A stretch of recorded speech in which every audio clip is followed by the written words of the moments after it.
مرغیاں پالیں گے، انڈے ملیں گے. حدیث میں آتا ہے مرغے کو برا مت کہو کیونکہ وہ اذان کے لیے جگاتا ہے، نماز کے لیے جگاتا ہے. تو پھر انبیاء نے بکریاں چرائی ہیں، تمام پیغمبروں نے. تو اس لیے حلال جانوروں کے پالنے کو تو اپریشیٹ کیا جائے گا. حرام جانور بس آپ کا شوق ہے تو ٹھیک ہے، لیکن کوئی فضیلت نہیں ہے اس کی. کیا بلی کا جھوٹا کھا پی سکتے ہیں؟ بلی پالنا کیسا ہے؟ کیا بلی کا جھوٹا حلال ہے؟ اگر بلی نے گوشت یا دودھ میں منہ مار دیا تو اس کے استعمال کا کیا حکم ہے؟ موسیٰ جان ریاض سے.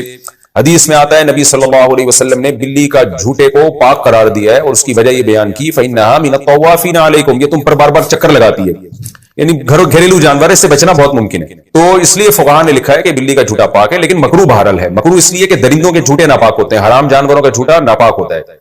تو بلی بھی بہرحال ایک درندہ ہے. تو نبی نے جو گنجائش دی اس کی وجہ بتا دی کہ اس سے بچنا ممکن نہیں ہے، بہت مشکل ہے اس سے بچنا. بار بار گھروں میں آتی ہے، منہ لگا دیتی ہے کھانے پینے کی چیزوں کو. تو اس سے پتہ چلتا ہے کہ ضرورت کی وجہ سے اس کی اجازت دی گئی ہے. تو ضرورت کی وجہ سے جس چیز کی اجازت دی جائے تو اس میں یہی ہوتا ہے کہ احتیاط بہتر ہے. تو اگر بلی نے گوشت میں منہ مار دیا، پانی میں منہ مار دیا تو استعمال کر سکتے ہیں، لیکن اگر کوئی احتیاط پر عمل کرے تو بھی ٹھیک ہے، تو زیادہ اچھا ہے. تو اب ایسا نہ ہو جائے کہ بلیوں کو اتنا لفٹ کرائیں جیسے انگریزوں نے کتوں کو لفٹ کرایا ہوا ہے کہ وہ اس کا جھوٹا باقاعدہ پراپر کھاتے ہیں، پیتے ہیں، اس کے زبان لگاتے ہیں، اس کی زبان، کتا ان کے منہ میں زبان لگا رہا ہوتا ہے، وہ پٹاخ حرکتیں کر رہے ہوتے ہیں. اللہ تعالیٰ ان کو ہدایت دے.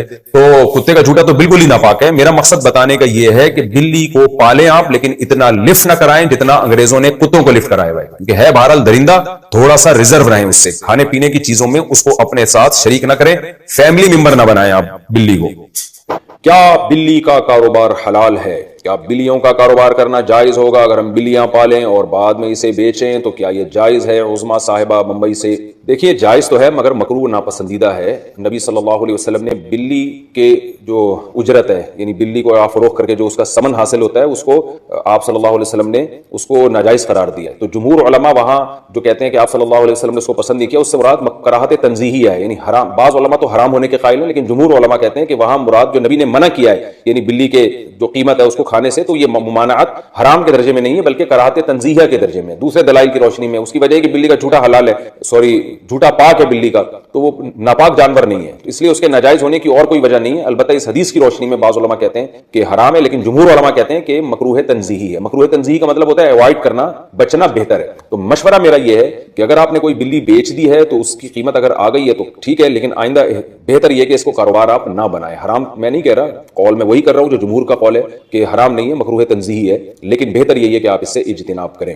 حلال جانوروں کا کاروبار کیا کریں، اس میں برکت ہوتی ہے، اس میں لوگوں کو فائدہ ہوتا ہے. بلیاں اگر معاشرے میں پھیلیں گی تو اس سے پبلک کو کیا فائدہ ہے؟ اگر گائے، بھینس، بکریاں، مرغیاں ان کا کام کریں گے، مرغیوں سے انڈے ملیں گے، بکریوں سے دودھ ملے گا، گوشت ملے گا، بکروں کے ریٹ مارکیٹ میں کم ہو جائیں گے جب بکروں کی پیداوار بڑھے گی، تو اس سے انسانیت کو فائدہ ہے اور انٹرٹینمنٹ بھی ہے. بکری بھی پل جاتی ہے، دمبے بھی پل جاتے ہیں. میرے دمبے آپ آ کے دیکھیں، 2 دمبے ایسے ٹائٹ خاندانی طریقے سے پلے ہوئے، کھا کے ماشاءاللہ مسٹنڈے بھی ہو رہے ہیں اور پل بھی گئے ہیں. بچے کھیلتے ہیں ان سے، وہ جب عصر کے بعد لے کے نکلتے ہیں، چھلانگے مارتے ہیں وہ. تو اگر آپ کو تفریح کرنی ہے تو وہ دمبوں سے بھی ہو سکتی ہے، گائے سے بھی ہو سکتی ہے.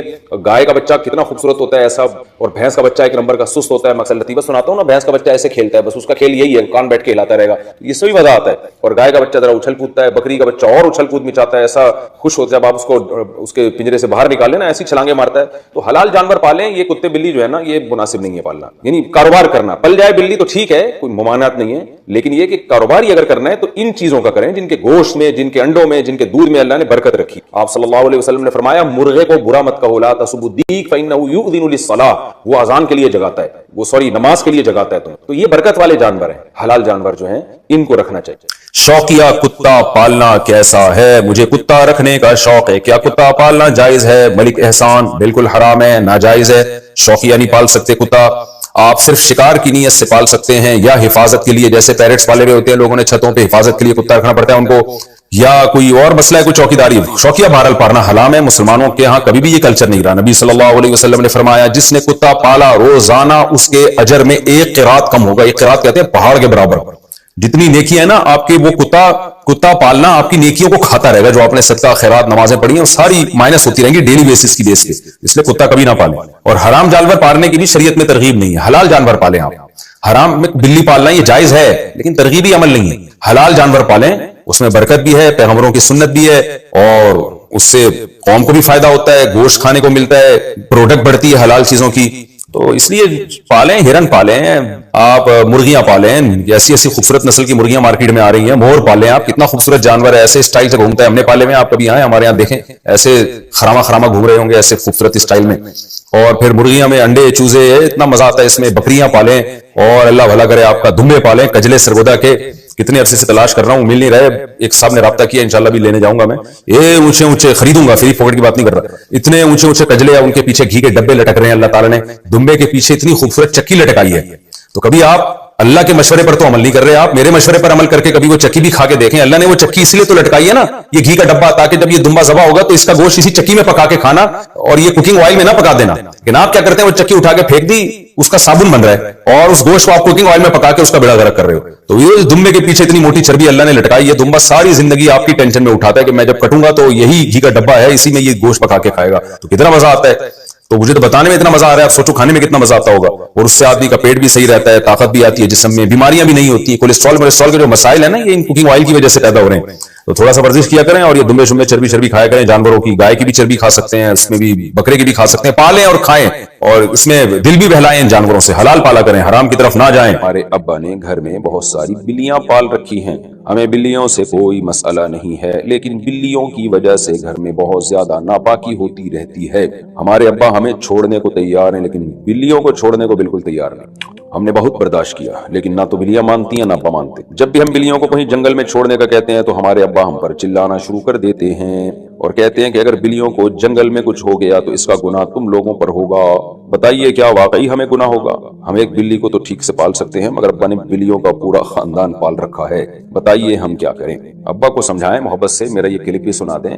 حلال جانور پالنے چاہیے، اس سے مرغیاں پالیں، اس سے انڈے ملیں گے. دل اس میں بھی بہل جاتا ہے. بعض لوگ بلیاں پالتے ہیں، کتے پالتے ہیں، کہتے ہیں ہمیں کتوں سے مناسبت ہے اور بلی سے محبت ہو گئی ہے. آپ تھوڑے دن مرغیاں پالیں، ان سے بھی محبت ہو جائے گی. بکریاں پالیں، ان سے بھی محبت ہو جائے گی. دودھ ملے گا اس سے بہترین، بکری بچے دے گی، بقرعید میں ذبح کریں، وہ بیچ بھی سکتے ہیں، کتنا فائدہ ہے اس کا.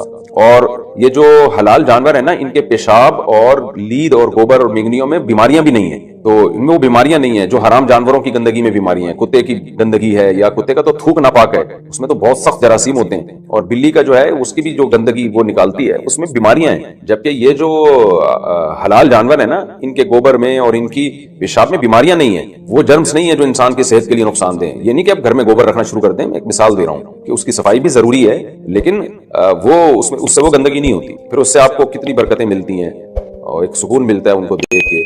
تو اس لیے شریعت نے حلال جانوروں کی ترغیب دی ہے. نبی صلی اللہ علیہ وسلم کی صحیح حدیث ہے، لا تسبوا الدیک فإنه یؤذن للصلاۃ، کہ مرغے کو برا مت کہو، وہ اذان کے لیے جگاتا ہے. صحابہ کہتے ہیں مرغے کی اذان سے ہمیں پتہ چلتا تھا کہ تہجد کا ٹائم ہو گیا ہے. تو یہ پیارے جانور ہوتے ہیں، ان سے دل بہلائیں آپ. بلی بھی پیاری سی ہوتی ہے، بڑی خوبصورت سی ہوتی ہے، لیکن ترغیب نہیں ہے اس کی. اس لیے بلیوں کی کاروبار کو بھی نبی صلی اللہ علیہ وسلم نے ناپسند کیا ہے. ہم یہ نہیں کہہ رہے کہ حرام ہے، لیکن بہرحال حدیث میں اس کو ناپسند کیا گیا ہے. تو میں ترغیب یہی دوں گا ابا کو کہ بلی کے بجائے حلال جانور پالیں آپ. لیکن اگر ابا اس کی بات سمجھ میں نہیں آ رہی ہے تو دیکھیں، آپ پر ابا کے اتنے احسانات ہیں، ابا کی خاطر اولاد کو کچھ برداشت کرنا. آج کل مسئلہ اولاد کے ساتھ یہ ہے کہ وہ چاہتی ہے کہ بڑے ہماری مرضی سے چلے. تو پھر یہ بڑا پن تو نہ ہوا نا. آپ کو چاہیے آپ ابا کی مرضی سے چلیں. تو ابا کی چاہتوں کو اپنی چاہت پہ ترجیح دیں، ابا کی خواہشات کو اپنی خواہشات پہ ترجیح دیں. تو جب تک آپ چھوٹے ہیں آپ ابا کی مان کے چلیں. جب آپ بڑے ہو جائیں گے تو شادی کر کے الگ ہو جائیں. آپ بیٹیوں کی تو ویسی شادی، میرے خیال ہے سوال بھی کسی خاتون نے پوچھا ہے، ہاں زارا. تو آپ کی جب شادی ہو جائے گی آپ اپنے گھر کی ہو جائیں گی، وہاں اپنا پالنا بلیاں. اور بیٹے جو ہے وہ بھی شادی کر لیں گے تو بہو کو الگ رکھ لینا، بھائی بیوی کو اپنی الگ رکھ لینا. اب جب تک بچے ہیں تو ابا کے حساب سے چلیں. قربانی دینی چاہیے بڑوں کی خاطر، تو برداشت کرنا چاہیے بڑوں کو. تو ابا کو تو میں بھی سمجھا رہا ہوں، آپ بھی سمجھا دیں کہ ابا نہ پالیں بلیاں. پال لی ہیں تو ایک پال لیں، مرغیاں پال لیں، آپ بکریاں پال لیں. اتنے اچھے اچھے کیج آ رہے ہیں آج کل، نیٹ پہ آپ سرچ کریں مرغیوں کے اتنے زبردست کیج ہیں. پھر مرغیاں انڈوں پہ بیٹھتی ہیں، پھر اس سے دنا دن چوزے نکلتے ہیں، ایسے پیارے پیارے چکس ہوتے ہیں، وہ ایسے اچھلتے کودتے. وہ منظر دیکھا کریں، دماغ کو بڑا سکون ملتا ہے. پھر دیسی انڈا کھانے کو ملے گا، ہاف بوائل انڈا پکا کے کھائیں. آج کل تو ڈاکٹر بھی کہہ رہے ہیں بھائی جو فارمی انڈا جو ہے نا اور دیسی میں بڑا فرق ہے. فارمی 5 انڈے اور دیسی 3 انڈے، اور دیسی انڈے میں جو غذائیت ہوتی ہے اس کی کوالٹی بہت اچھی ہوتی ہے. تو ان چیزوں میں مشغول ابا کو کر دیں آپ. تو بہرحال ہم ابا کو سمجھا ہی سکتے ہیں، آپ بھی سمجھا دیں. پھر بھی نہ مانے تو پھر آپ ابا سے لڑیں نہیں، برداشت کریں ابا کی بات. آپ لوگوں نے شادیوں کے بعد اپنے اپنے گھروں میں چلے جانا ہے، پھر وہاں جا کے اپنی مرضی چلائیے گا. یہاں آپ ابا کو خوش رکھنے کی کوشش کریں. باقی جنگل میں بلی چھوڑ کر آئے تو انہیں نقصان ہو گیا تو گناہ کوئی نہیں ہوتا اس سے. اس میں کوئی حرج نہیں ہے، بلی کو کہیں چھوڑ دیا تو کوئی کھا گیا تو کچھ نہیں ہوتا اس سے۔ انڈیا سے کسی نے پوچھا ہے بلی کو خریدنا بیچنا کیسا ہے؟ لیکن نبی صلی اللہ علیہ وسلم نے بلی کی اجرت کو بھی منع کیا ہے۔ تو اگرچہ جمہور کے نزدیک یہ حدیث کراہت تنزیہیہ پر معمول ہے۔ کراہت تنزیہیہ کا مطلب یہ کہ حلال ہے لیکن مکروہ ناپسندیدہ ہے، تو اس لیے بلی بیچنا خریدنا حرام تو نہیں ہے، لیکن بہرحال حدیث میں اس کو پسند نہیں کیا گیا۔ اور وہ جو حدیث ہے جس میں منع کیا ہے تو اس حدیث کو کراہت پر اس لیے معمول کیا ہے کہ بلی کا جھوٹا پاک ہے تو پاک جانوروں میں اس کا شمار ہوتا ہے، تو اس لیے جمہور فقہاء نے کہا ہے کہ یہ حدیث میں جو ممانعت آئی ہے یہ کراہت کے درجے میں۔ لیکن نبی صلی اللہ علیہ وسلم نے ایک چیز کو ناپسند کیا تو بہتر یہی ہے کہ اس کو چھوڑ دیں۔ بہرحال کوئی بلی خریدتا بیچتا ہے تو حرام نہیں کہا جائے گا، اس کو ناجائز نہیں کہا جائے گا۔ حلال جانوروں کی حوصلہ افزائی کی شریعت نے، بھائی بکریاں پالیں، مرغیاں پالیں، اور جو جانور کا ہم گوشت کھاتے ہیں، انڈے کھاتے ہیں، دودھ پیتے ہیں، ان کو پروموٹ کریں، اس میں انسانیت کا فائدہ ہے۔ بلیوں میں کیا رکھا ہے؟ بلیوں میں آپ کہہ سکتے ہیں انٹرٹینمنٹ کے لیے، اور بڑی پل جاتی ہے، بڑی محبت دیتی ہے، تو بچے پالیں نا، بچوں کو نسلیں روک لی ہیں۔ بچے تو بلی سے زیادہ پیارے ہوتے ہیں، اپنے چھوٹے بچے باتیں بھی کرتے ہیں، بلی تو میاؤں میاؤں کرتی ہے۔ میں بھی مانتا ہوں کہ بلی کے بچے بڑے پیارے ہوتے ہیں، بڑے اچھلتے کودتے ہیں، بڑا خوبصورت سا ماحول لگتا ہے جہاں بلی اپنے بچوں کے ساتھ بیٹھی ہوئی، لیکن اپنے بچوں سے زیادہ پیاری نہیں ہوتی بلی۔ تو اپنے بچے پیدا کریں، ان کو زیادہ ٹائم دیں، اس سے زمین کو انسان ملیں گے جو زمین میں ترقی کا ذریعہ بنیں گے۔ بچے پیدا ہوتے ہیں، جس سوسائٹی میں زیادہ بچے ہوں وہاں جوانوں کی کثرت ہو جاتی ہے، کیونکہ بچوں کا بچپن بہت جلدی ختم ہو جاتا ہے، تو جوانوں کا جو ینگسٹر کا جو گروتھ ریشو بڑھ جاتا ہے۔ کسی بھی کنٹری میں جب کمانے والے زیادہ ہوں گے، ہاتھ پاؤں زیادہ ہوں گے، صحت مند، تو ظاہر ہے وہ ملک ترقی کرے گا۔ یہ لوگ کہتے ہیں نا پاکستان میں اتنی آبادی اس لیے غریب ہے، وہ بھائی آبادی زیادہ ہے تبھی جو تھوڑا بہت ہمیں مل رہا ہے کھا رہے ہیں ہم، تو اس آبادی کی وجہ سے لوگ باہر ملکوں سے کما کے بھیج رہے ہیں۔ اگر آبادی بھی کم ہوتی ہے اور حکمران بھی یہی ہوتے ہیں، ہمارا تو بیڑا ہی غرق ہو چکا ہوتا اب تک۔ تو شکر کریں ایک آبادی ہے جس کی وجہ سے ہم بچے ہوئے ہیں، تو اس لیے بلی سے زیادہ بچوں کو فوکس کریں۔ سوجا بابر خان، یہ ہمارے ملکوں میں جو حرام جانوروں پالنے کا رواج آیا نا، یہ غیر مسلموں سے آیا ہے۔ غیر مسلموں میں بچے نہیں ہوتے، شادیاں بھی 50 سال کے جب بڈھے ہو جاتے ہیں تب جا کے کرتے ہیں، جب کسی کام کے رہتے ہی نہیں، تو پھر وفا بھی کرتے ہیں بیوی سے۔ تو ظاہر ہے 16 سال میں شادی، 18 سال میں شادی کرتے تو وفا کرتے، تو مذہب ہی آتا، پتہ چلتا ہے وفا کسے کہتے ہیں۔ 50 سال میں بڈھے ہو کے شادی کرتے ہیں، پھر شو مارتے ہیں کہ ہماری بس ایک ہی بیوی ہے، گرل فرینڈ نہیں، تو اور پھر بچے دیکھ لو، ایک آدھ وہ بھی جا کے ایک آدھی بچہ ہوتا ہے ان کی زندگیوں کی تو رونقیں ختم ہو گئی ہیں۔ تو انہیں تو کتے بلی سے ہی دل بہلانا ہے۔ اللہ کا شکر ہے، اللہ نے ہمیں مسلمان بنایا، ہمیں جلد شادی کا حکم دیا، نسل بڑھانے کا حکم دیا، اور ان سے محبت کریں، بلیوں کی جگہ بچوں کو پالیں۔ جتنی محبت دیں گے کل آپ کو بھی اتنی ہی محبت دیں گے۔ ہابی کے لیے کیٹ پالنا، میں نے سنا تھا کہ بلی پالنا سنت ہے، کیا شوق کے لیے بلی پال سکتے ہیں؟ بلی پالنا جائز عمل ہے، کیونکہ پاک جانور ہے، ناپاک نہیں، اس کا تھوک بھی پاک ہے، لیکن ترغیبی عمل نہیں ہے، یہ ترغیب حلال جانوروں کی ہے، کیونکہ اس سے لوگوں کو فائدہ ہوتا ہے، خوراک سستی ہو جاتی ہے، مرغیاں پالیں گے، انڈے ملیں گے۔ حدیث میں آتا ہے مرغے کو برا مت کہو، کیونکہ وہ اذان کے لیے جگاتا ہے، نماز کے لیے جگاتا ہے۔ تو پھر انبیاء نے بکریاں چرائی ہیں، تمام پیغمبروں نے، تو اس لیے حلال جانوروں کو سورہ قلم کے اختتام پہ اللہ تعالی نے فرمایا کہ یہ قرآن نصیحت ہے تمام جہان والوں کے لیے۔ ایسی کون سی بات ہے قرآن میں کہ قرآن کہہ رہے کہ اس میں ایڈوائز ہے سب کے لیے؟ دیکھیے، ہر شخص کو ہر قسم کی نصیحت کی ضرورت نہیں ہوتی۔ کیا خیال ہے؟ ہر ٹاپک ہر ایک کا نہیں ہوتا۔ بوڑھوں کو آپ نصیحت کرو، ایسی چیز کی نصیحت کرو جو بوڑھے پہ جج ہی نہیں رہی ہے، جج نہیں رہی ہے اس کے اوپر۔ آپ کسی بوڑھے کو نصیحت کر رہے ہو کہ کبھی جم چلے جایا کرو، کہہ کہ کیسی باتیں کر رہا ہے بھائی، ایسا ہی ہے نا؟ جس کے دونوں گردے بالکل ٹھیک ہوں، بالکل فٹ فاٹ ہو، آپ اسے نصیحت کر رہے ہو کہ پتھری کا علاج کراؤ، یہ کیا کرو، وہ کیا کرو، وہ کہے گا بھائی یہ اس کے لیے ہے جس کے گردوں میں پتھری ہو۔ دنیا میں کوئی کتاب ایسی نہیں ہے جس میں ہر ایک کو، یعنی جو ہر ایک کے لیے نصیحت ہو، بلکہ ہر کتاب کا ٹاپک دوسری کتاب سے الگ ہوتا ہے۔ اس ٹاپک کی کتابیں یہ لوگ پڑھیں گے، اس ٹاپک کی یہ لوگ پڑھیں گے، اس ٹاپک کی یہ لوگ پڑھیں گے۔ قرآن کہہ رہا ہے وما ہوا الا ذکر للعالمین۔ قرآن کا ٹاپک کیا ہے؟ تمام جہانوں کے تمام جنات اور تمام انسانوں کو نصیحت، گائیڈنس، رہنمائی۔ یہ صحیح ہے، یہ غلط ہے؟ سوال پیدا ہوتا ہے بھائی اس میں ایسی کون سی بات ہے جس کی ضرورت امریکہ کے صدر کو بھی ہے، جاپان کے سائنسدانوں کو بھی ہے، پاکستان کے سیاستدانوں کو بھی ہے، ایک ملازم کو بھی ہے، ایک آفیسر کو بھی ہے، ایک فوجی کو بھی ہے، ایک ڈاکٹر کو بھی ہے، سائنسدان کو بھی ہے، طالب علم کو بھی ہے، ٹیچر کو بھی ہے، عالم کو بھی ہے، ایک عامی آدمی کو بھی ہے، مرد کو بھی، عورت کو بھی، ساس کو بھی، بہو کو بھی، سسر کو بھی، داماد کو بھی، پوتے کو بھی، نواسے کو بھی، دادا کو بھی، دادی کو بھی۔ کیا ہے بھائی اس میں؟ کیا لکھا ہوا ہے؟ نہیں آ رہی بات؟ سوال پیدا ہوتا ہے نا کہ کیا لکھا ہوا ہے اس میں؟ کہ قرآن کہہ رہا ہے اس سے مستغنی دنیا میں کوئی بھی بولو نہیں۔ اصل میں کچھ چیزیں مشترک ہوتی ہیں۔ دیکھو ساری دنیا کے سارے انسانوں کا ایک غم ہے نا، روٹی، غم ہے یا نہیں ہے؟ دنیا کا ہر ملک اس فکر میں رہتا ہے کہ معیشت کو کیسے مضبوط کیا جائے۔ تو معیشت، پیٹ بھرنا، یہ ہر ایک کا غم ہے یا نہیں ہے؟ جب ہم دنیا میں آتے ہیں تو ایک سب سے بڑا غم کیا لے کر آتے ہیں؟ پیٹ کیسے بھرے گا، یہی وجہ ہے کہ بچہ پیدا ہوتا ہے اور رونا شروع کر دیتا ہے. جیسے ہی ماں اپنی چھاتیوں سے لگاتی ہے دودھ پینے کے لیے چپ چاپ تمیز سے پی لیتا ہے. تھوڑی دیر کے لیے کیا ہو جاتا ہے؟ چپ. پیدا ہوتے ہی پیٹ پکڑ لیتا ہے بچہ اپنا. پیدا ہوتے ہی کیا کرتا ہے؟ کون بھرو میری. اور پھر تھوڑی دیر کے بعد پیٹ خالی, پھر چیخے گا, پھر پیٹ خالی, پھر چیخے گا, چیختا ہی رہتا ہے, موت تک کھاتا ہی رہتا ہے پھر بیٹھ. تو اب اگر کوئی کہے کہ بھئی روٹی ایک ایسا غم ہے, روٹی سے مراد خوراک, رزق, ایسا غم ہے جو فلاں کا تو ہے مگر فلاں کا نہیں ہے, تو یہ غلط بات ہوگی کہ نہیں ہوگی؟ تو خوب سمجھ لیں اللہ تعالیٰ نے انسان کی دو حیثیتیں بنائی ہیں, ایک مادی حیثیت ہے اور ایک روحانی حیثیت ہے. اسلام میں اور غیر اسلام میں بہت بڑا فرق یہ ہے کہ انہوں نے انسان کی روحانی حیثیت کو بالکل ختم کر دیا ہے, اور تھوڑی بہت جو روحانیت انسان میں ہے اس کو کلچر کا نام دے دیا ہے کہ کلچر کا حصہ ہے, اس لیے فالو کر رہے ہیں. پہلے تو میں یہ بتاؤں, انسان کی دو زندگیاں, جسمانی اور ایک روحانی. اس کے روحانی کے بغیر انسان نہیں ہے, وہ گدھا ہے. پھر بہت ساری چیزوں سے ہمیں فرق پتہ چلتا ہے کہ انسان زمین پر بسنے والی ایک ایسی مخلوق ہے جو جانوروں کی طرح نہیں ہے. میڈیکل سائنس کی نظر میں انسان میں اور جانور میں کوئی فرق نہیں ہے. آپ کے سر میں درد ہو, سردی لگ گئی, جسم میں پین ہو رہا ہے, بخار ہو رہا ہے, آپ ڈاکٹر کے پاس جائیں گے, وہ آپ کو جو میڈیسن دے گا پیناڈول, 2 گولی پیناڈول. یہی کنڈیشن آپ کے گدھے کو بھی ہو گئی تھوڑی دیر میں, بخار ہو رہا ہے, کانپ رہا ہے, اس کو لے کر جائیں گے, اس کو بھی کیا دے گا؟